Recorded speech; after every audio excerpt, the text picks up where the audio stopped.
The car door shut with a hollow thud that echoed louder than it should have. I stood on the cracked pavement outside Silver Pines Assisted Living, if you could even call it living. The paint peeled from the building like old sunburned skin. A flickering neon sign buzzed above the entrance. It smelled like bleach and loneliness. My son Brian wouldn't meet my eyes. My daughter, Claire, adjusted her sunglasses like she was late for brunch instead of abandoning her mother. "It's for your own good, Mom," she said softly. Too softly. The kind of softness people use when they're lying. Brian squeezed my shoulder. "You've been forgetful." Forgetful. That's the word they chose. Not careful, not private, not smart.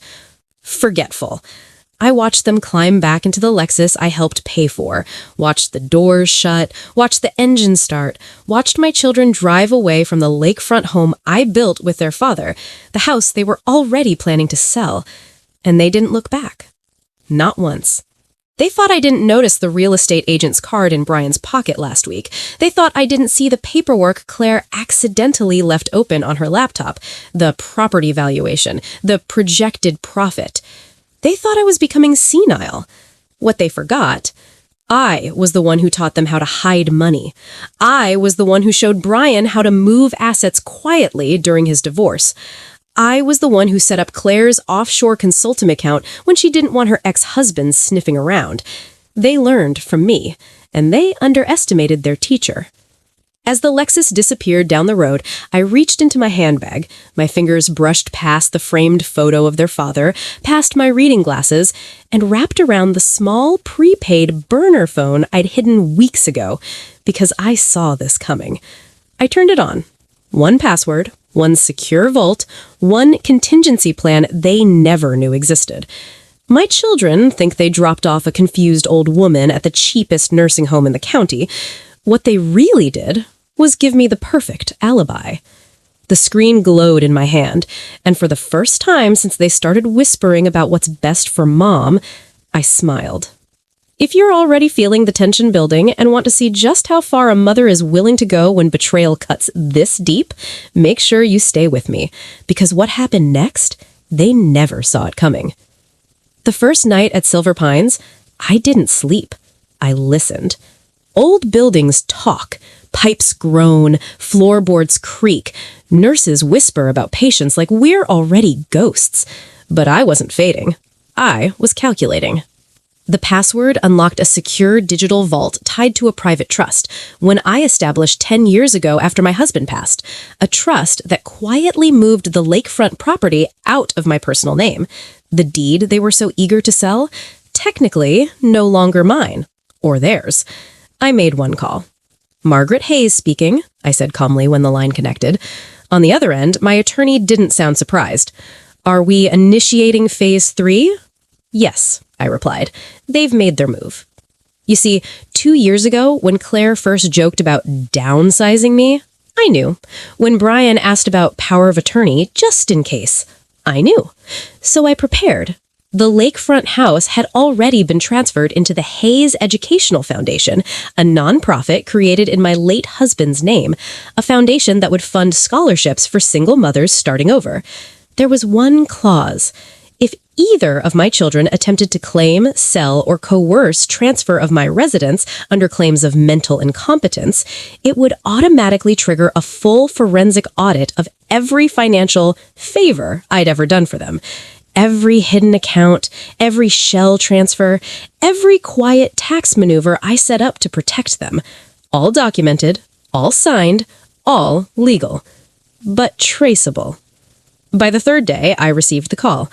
"Mom," Brian's voice trembled, "the title company says the house isn't yours."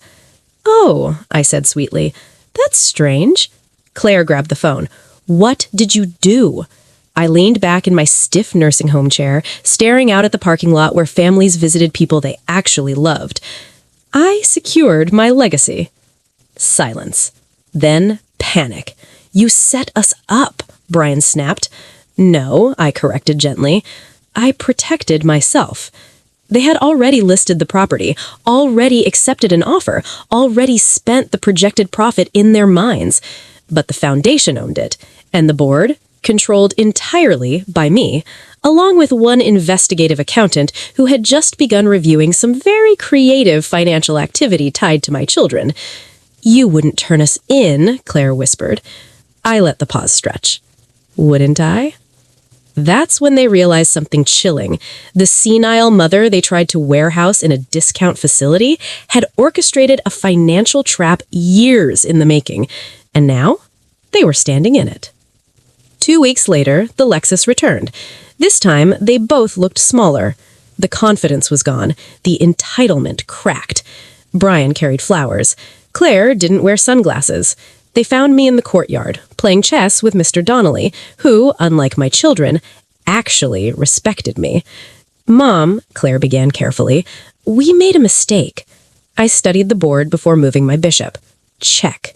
Mr. Donnelly chuckled and wheeled himself away, sensing drama. Brian crouched beside me. "We panicked. We thought you weren't thinking clearly." "You thought I was inconvenient," I said evenly. Neither denied it. The forensic audit had uncovered discrepancies.